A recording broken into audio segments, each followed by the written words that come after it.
preyed on the weak. He told me he stabbed a woman to death. He told me he did it in the van. I know he's killed more people. I know for a fact he was in New York. I know that he was in Florida. I know that he was in North Carolina, and I know that he was in Michigan. I don't think it's a coincidence that there are unsolved murders in those areas. And you think the extent of his killing goes beyond Kalamazoo? I know parts of it for sure do. The extent of it and how many, I don't know.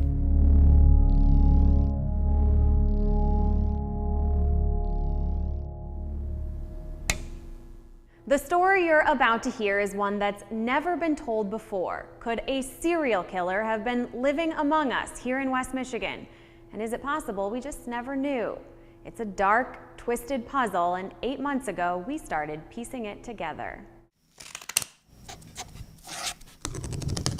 Every puzzle starts somewhere. For us, it began here. This is the house? This is 4088, this is the house. Hi, how are you? Did you buy this house from the Sugrams by any chance? Does that ring a bell, that name? Yeah, I've seen mail delivered here before. For them? Oh, for okay. them, But you never met them, Brian? Yeah. Besham Brian Sugram, a 35-year-old aircraft mechanic, was getting his master's degree in Kalamazoo. Glasses broke everywhere back there. He lived in a little yellow house. Yeah, there's a rope, Just hanging it? and it's got a knot at the end. In a quiet suburban neighborhood with his wife Bernadette and their 2 young kids. Like, in this area I found some bones. He might still be living what, on the surface, seemed like a perfectly normal life. And I thought maybe, just maybe random chicken bones or something. I don't know. They were bigger though, so it was kind of like weird. If it weren't for this.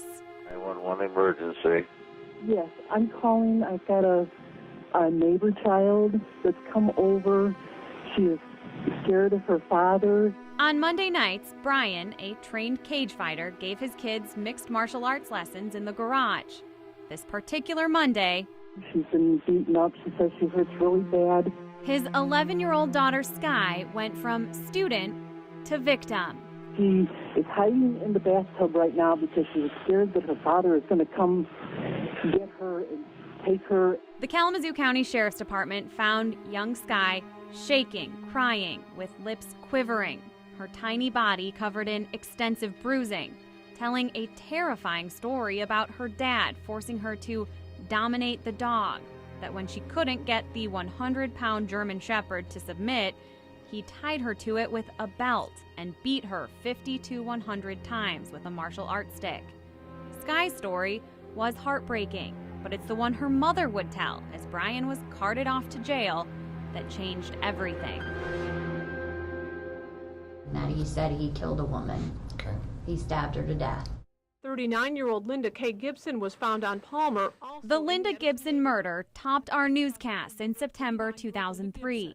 Her body was found on a vacant lot off Lane Boulevard. The 39-year-old was found naked, dumped behind a cluster of factories, a victim of a brutal beating and vicious stabbing. A small piece of rope left in her hair. Despite the best efforts of detectives hot on the trail, the case grew cold.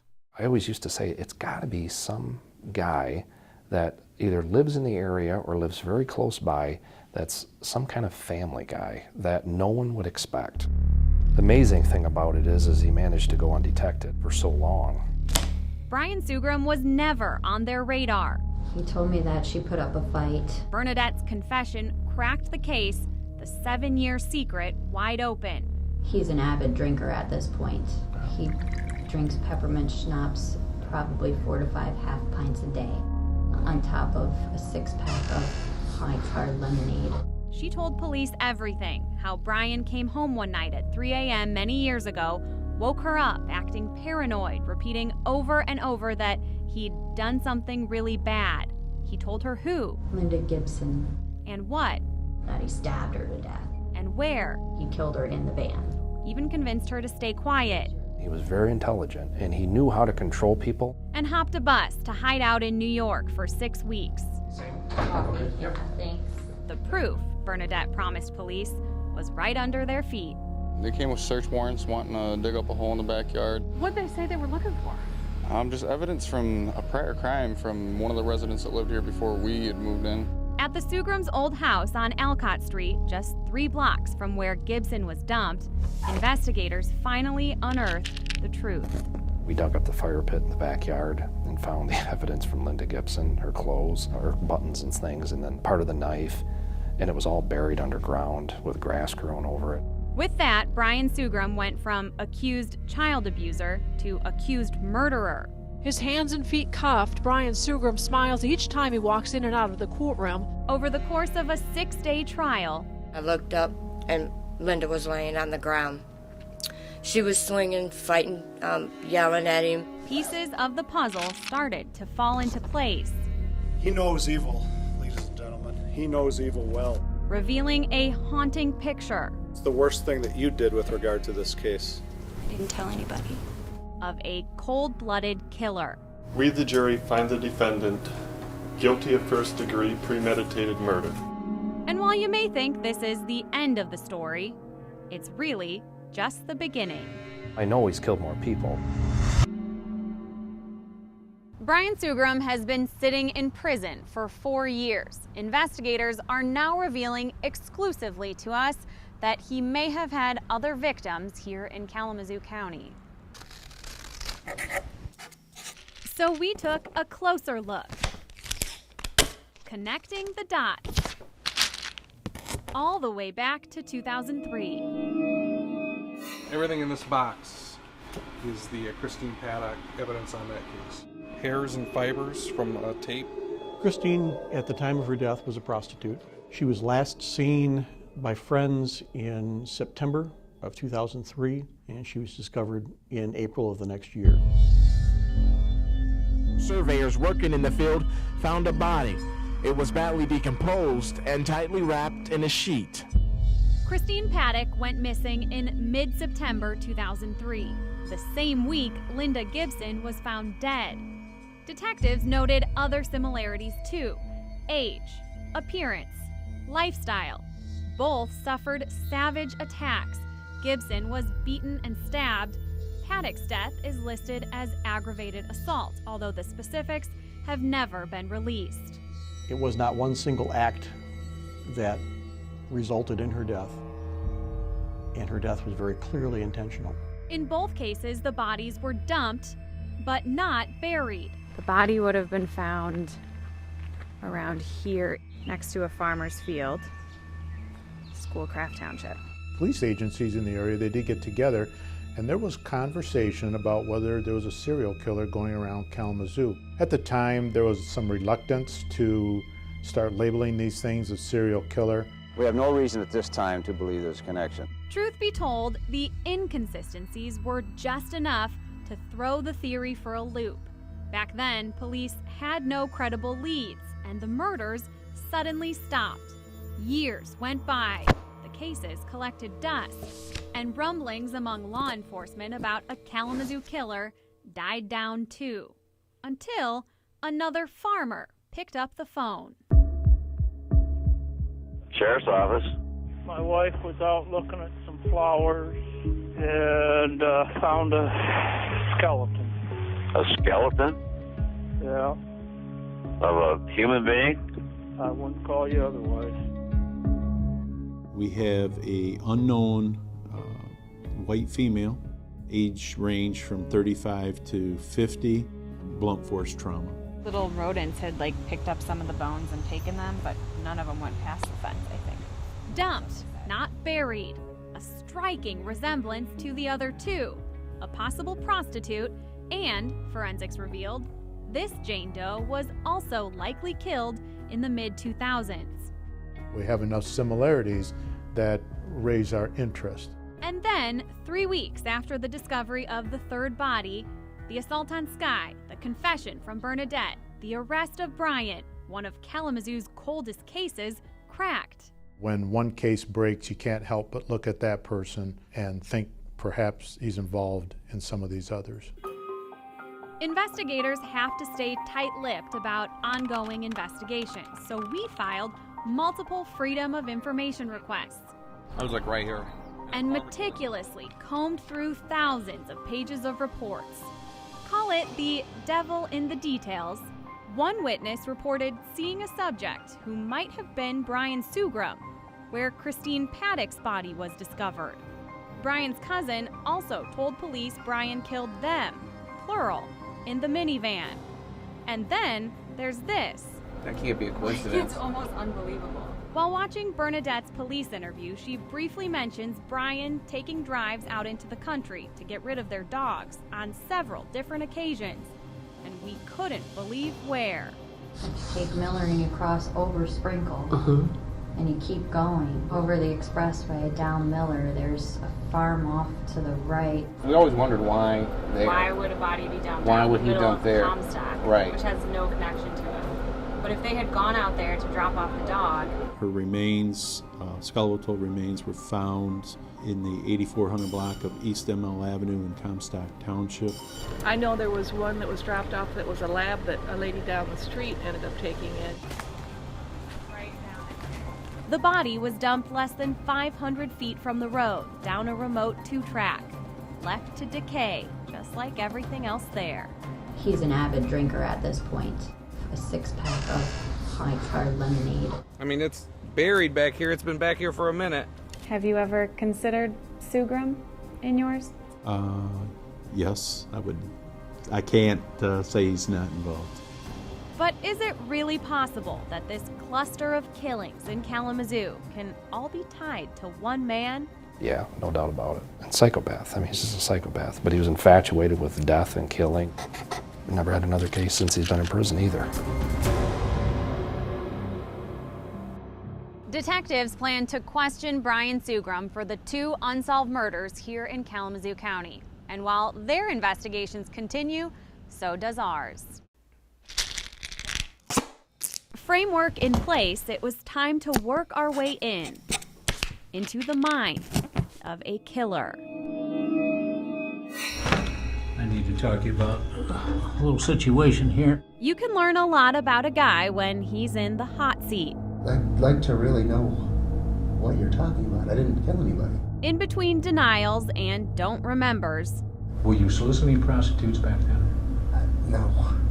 I don't remember. Brian Sugram gives small glimpses into his psyche. From everything, from my parents to the system has never been my friend. And I've gotten so many lemons and tried to make so much lemonade. Brian has a sickness. We tracked down Bernadette, Brian's now ex-wife, who left town and never looked back after the trial, hoping she could help us understand him. We promised not to disclose where she lives now. Everything was under wraps and controlled by Brian. Like, people only saw what he wanted them to see. She says the family lived a dual reality because Brian led a double life. A doting husband who picked up prostitutes. Have you ever been with a female other than your wife while you've been married? Yes or no? Yes. Dad of the year. Like, in this area I found some bones. Forcing his kids to watch as he snapped their dogs' necks in the backyard. And your name is what? Sky. Sky. How do you spell Sky? S-K-Y-E. He thought they were stupid dogs and they didn't deserve to live. Did you see it? Yeah. How did that make you feel? It made me want to cry, and we did cry, and it was scary and it was sad. Just that memory of it, having that in your head, it's scary. A disciplined boxer with a bad habit. Glasses broke everywhere back there. It's a pint bottle. A grad student who studied something darker on the side. He'd order books about how to get away with murder. He'd read them, and he had them on our shelves. Brian, she says, was the perfect storm. He was smart. He was strong. He had a stockpile of weapons and a dark obsession. Brian wanted to kill a lot of people, and he wasn't afraid to say it. I've lived in fear since day one of my life that I can remember. Brian was born in Guyana, a small country in South America. His family later moved to New York. My dad was in prison for cocaine trafficking. But his upbringing was rocky at best. My mom would tell me I was the bad kid. She didn't love me. And led to him moving in with another family in high school, which led us Hello?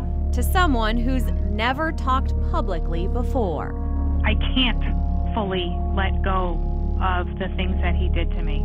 This is Brian's foster sister, whose identity we are protecting. Brian went to live with her family when he was 16. She was 12. He liked to choke me while he was taking advantage of me. In a 2-hour phone call, she dredged up painful memories of physical, sexual, and emotional abuse. The details are too graphic to broadcast. There's no version of this story where he isn't a despicable human being. She says she wants people to know the truth, what he did to her, and what he was capable of doing to others. Brian is extremely intelligent. He knew how to find somebody who was weak and hurting and twist them up. Wanted to let you know that he was bigger and stronger and he could hold you down and hurt you, and there wasn't anything that you could do about it. You're not concerned about this? Should I be? Keep scrambling. I don't think he has any empathy for other human beings. Everything that there is here, okay, and these photographs, you don't want, you just don't want this. It's a horror film on paper. Do you think Brian Sugram could be a serial killer? I think, without a doubt, Brian Sugram is a serial killer. If that's true, how could someone with a family and a full-time job ever get away with it? He'd need the opportunity. He said, "I know how to kill you with my bare hands." I'd wake up in the middle of the night and be like, where is he? But he'd be gone. It was a deep, dark secret in the Sugram family.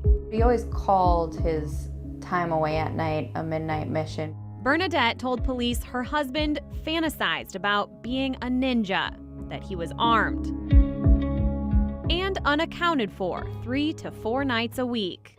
What was your special knife? What was it? I carry a Tonto point folding knife. Okay. A large handle so you get grip on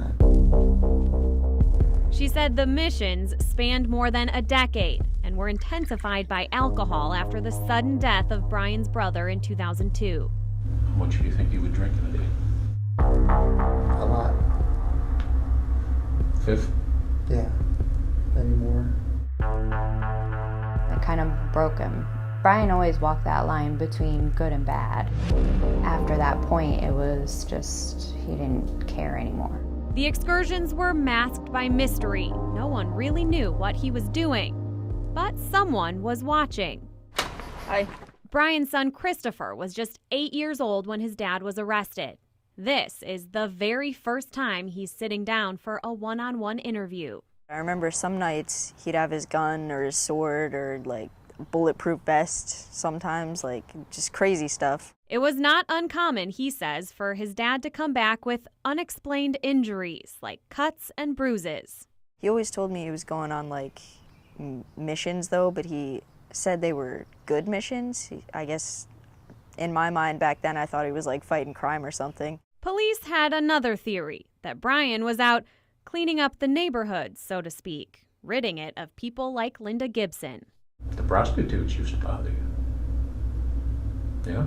I think he can justify it in his mind as either being subhuman or this person deserved to die. Low class, not working, sitting on the porch, fixing their cars under the shade tree. You know, kind of the drudges of society. The uneducated. Irresponsible. We dug up Brian's criminal history. There were a number of nighttime assaults and a 3 a.m. super drunk driving arrest. Police found concealed weapons too, a double-edged dagger, a revolver, and 5 rounds of ammo. Years later, they'd learn he took pride in not getting caught for the things he would do in the dead of the night. The only thing going through my mind is who else? Who else could there have been? Who else are we going to find about him?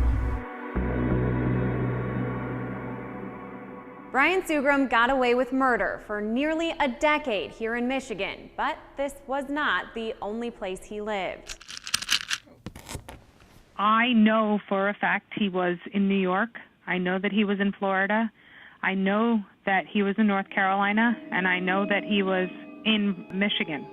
I don't think it's a coincidence that there are unsolved murders in those areas. So it seems like we should call those counties, those city departments. Yeah, it's a lot of phone calls. It's a lot of phone calls. While expanding our investigation, we constructed a timeline to pin down exactly where Brian was and when. Below is a list of unsolved murders, 1972 to 2000.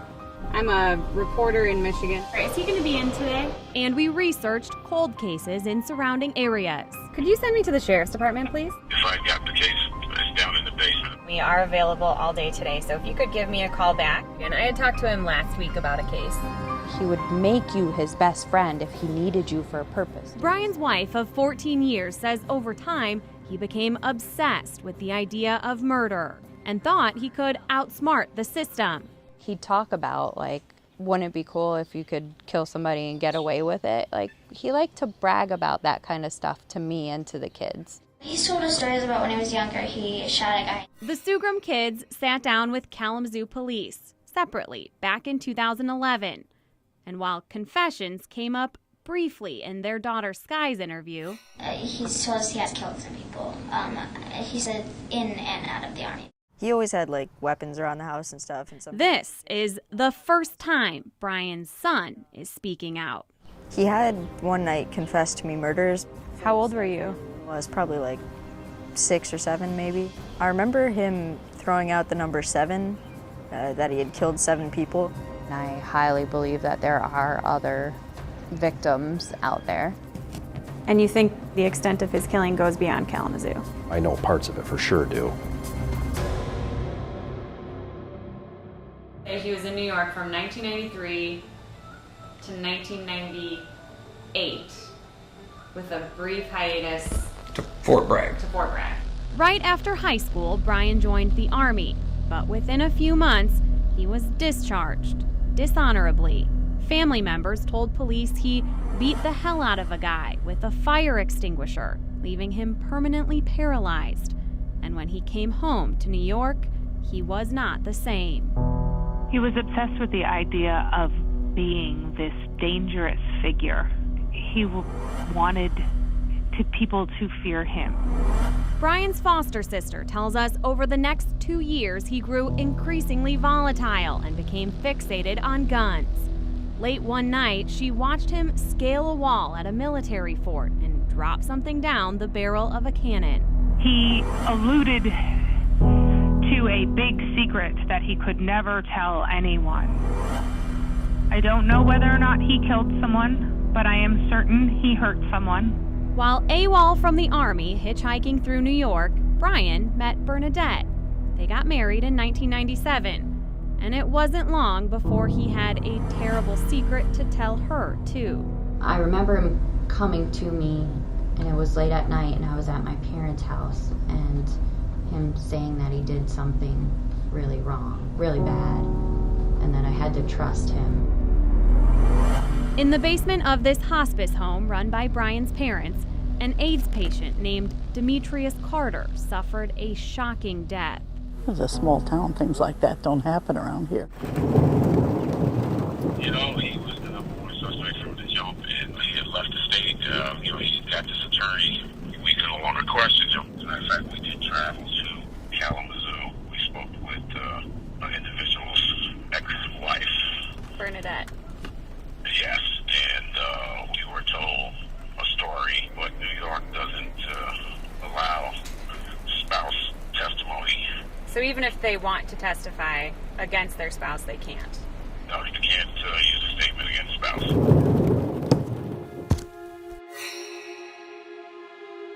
Did you live in Florida at one time? Yeah. I think there's a good chance he's involved in a murder in Florida. The Sugrams moved to Bradenton, Florida in 1998.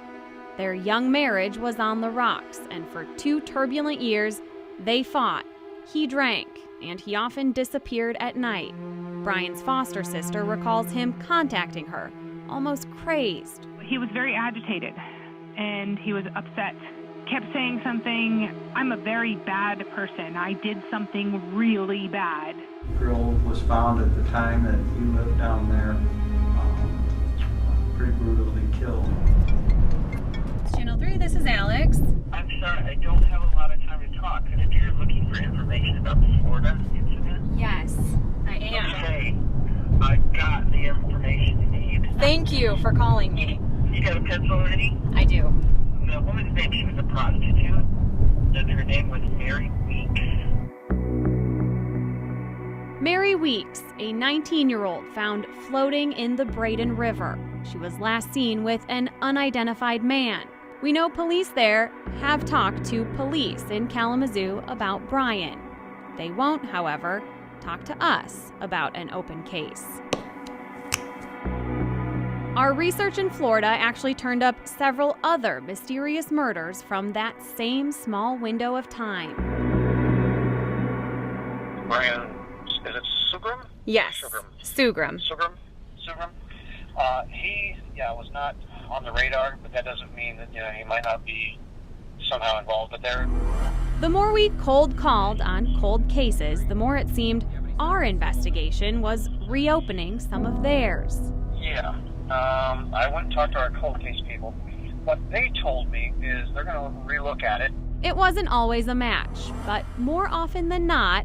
And they said everything that your game was checked out. And they're going to eliminate him as a suspect. Would it surprise you at all that in the places that you've lived, in the times that you've lived there would be unsolved murders? No, it would not surprise me. Why not? Because that's how he was.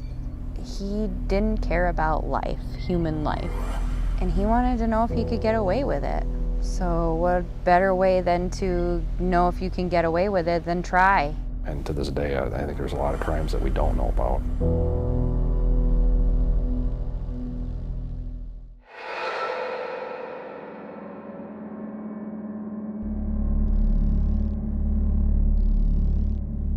So were the victims targeted at random, or could there have been a method to the madness? We found a common thread. For Brian Sugram, appearances were everything, in life, and maybe even in death. He told me he stabbed her to death in the van. He told me he killed her because she reminded him of me. It was a motive for murder that had investigators doing a double take. He would start saying, I needed to take out my anger on somebody. I couldn't kill my wife. Bernadette Sugram reflecting on the shocking death of a prostitute who just so happened to look like her and cross her husband. He was like playing out the fantasy of what he really wanted to do on someone who didn't matter or who he couldn't be tied to. Exactly. I can tell you without a doubt 100% that he would have killed me. He would have killed me. It was just a matter of time. So do you think maybe in a way he was practicing? Yeah, absolutely. Remember, there are 2 murders in Kalamazoo County that are still unsolved from that same time. Maybe it's just a coincidence, but maybe not. And one of the key things you look at is the similarities in looks between these victims and that of his wife. Do you think he was the kind of guy who would kill multiple people that look like his wife? I think so. I think he definitely had the ability. He had the time. He was in the area. I mean, everything fit. According to the FBI, only about 1% of all murders in the U.S. can be tied to a serial killer. There's 1% like you who are evil. They say a serial killer tends to choose victims who are vulnerable and desirable to them. They fit some sort of pattern. Below the surface of Brian Sugram, doubles ran deep, a double crosser with double standards, taking lives at face value. I think his victimology is very complex. I think that he would murder anybody who represented who he was angry at that time. Rage with a ripple effect on unsuspecting strangers. He definitely thinks of certain people as being subhuman. There's no doubt about it. I didn't kill him. Maybe you don't consider her anyone. She's nothing. The vulnerable versions of his desired duplicates. What did he tell you about that murder in New York? He thought it was his father that night. He wanted to punish his father for the way that they grew up. We had heard Brian wanted to kill his father, but Demetrius Carter was just easier and more expendable and there. Yeah, I've heard that too. That he didn't like the father. I guess the father was too strict on him or whatever. Yeah, we knew about this issue about Carter also being, homosexual and having AIDS. So he was going to die anyway, so his life didn't matter. I think it might have been a little bit of both. I mean, who knows what's going through his head.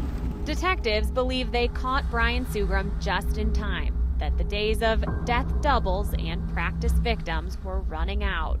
When we did a search warrant at his house, we found fake passports. So he was already trying to change his identity to his dead brother, Chris. Explain to me why you're trying to change your identity. Explain that. What normal person who hasn't done anything wrong in his life needs to change their identity? It appeared Brian was closing the book on doppelgangers by becoming one himself. His goal eventually was to kill Bernadette Sugram, take the kids, and flee. There's no doubt about it. He was on his way out. Of course, we wanted to know what Sugram had to say about all of this, and his reactions were unconventional, to say the least. Control and manipulation, they go hand in hand.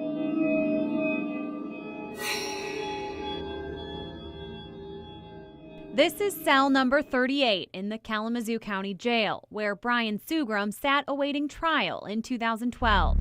Corrections officers found what can only be described as a mural manifesto inside. These images have never been released publicly before. Along an 8-foot wall, he proclaimed victory, sketched an escape route to South America, and made a list of his opponents. Topping that list, prosecutor Stuart Fenton. What were your initial impressions and overall impressions of him? Sociopath, stone cold killer, conscienceless, manipulative to the extreme narcissist, control freak, very abusive to his wife and family, as well as a killer. How about that? The cell wall became a spin campaign.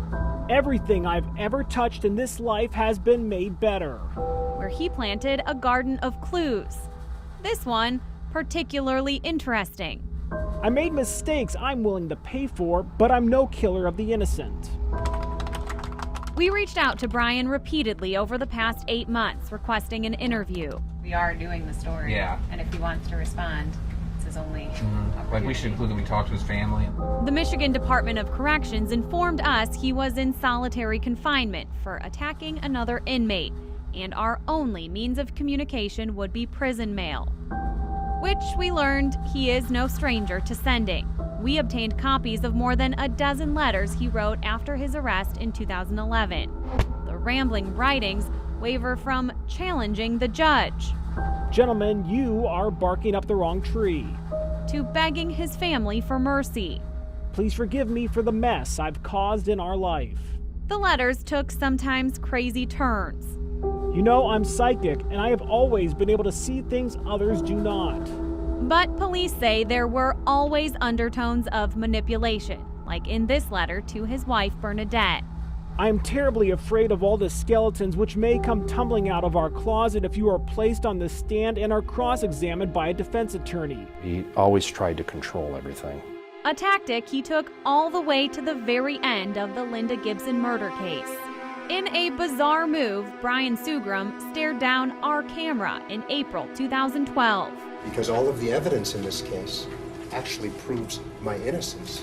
Before being sentenced to life in prison without the possibility of parole. This situation is going to work out just fine, and much good will come of it. Hear again that I didn't kill Linda Gibson. Know it to be true. This is a letter we just got in the mail from Carson City Correctional Facility. Name we don't know. But that's where Sugram is. Interesting coincidence. I found your letter in the garbage can, the one you sent to Brian Sugram. We're not detectives, but it didn't take us long. Brian Sugram tells his friends about the stuff on TV to make excuses. To realize the letter did not come from Yancey Knox. He's not even lodged at that prison. And when we showed detectives, they affirmed it likely came from Sugram himself. The letter states he, quote, didn't kill any hookers there or in Florida, don't approve of hurting women, and finally, makes an attempt at intimidating us. He is a dangerous person who will hurt anyone who goes against him. So we never got a chance to question him directly. Remnants of clothing, just like Bernie said she's going to find. Good, And good. you're going to Go have with an it. answer for it. Go with We're it. going to go with it. Okay. And Go all with those pieces are going to make you out a serial Well, killer. I get the chance to explain it. I'm not a serial killer. But he has answered to these allegations before. If you could go back in time, obviously you would change things, wouldn't you? I wouldn't want anyone dead. Being able to identify serial killers is something that takes place over a long period of time. It just came together like a big puzzle. He'd order books about how to get away with murder. And we put pieces together, and it just starts to fall in place. He had one night confessed to me murders, that he had killed 7 people. There's things that people carry with them all the way to the grave. Absolutely true. Absolutely true. And this is one of them. And this is one of them. It's a tattoo over there. Yeah. It's the truth about life. Truth about life. No one gets out alive.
At the heart of every murder mystery is a family aching for answers.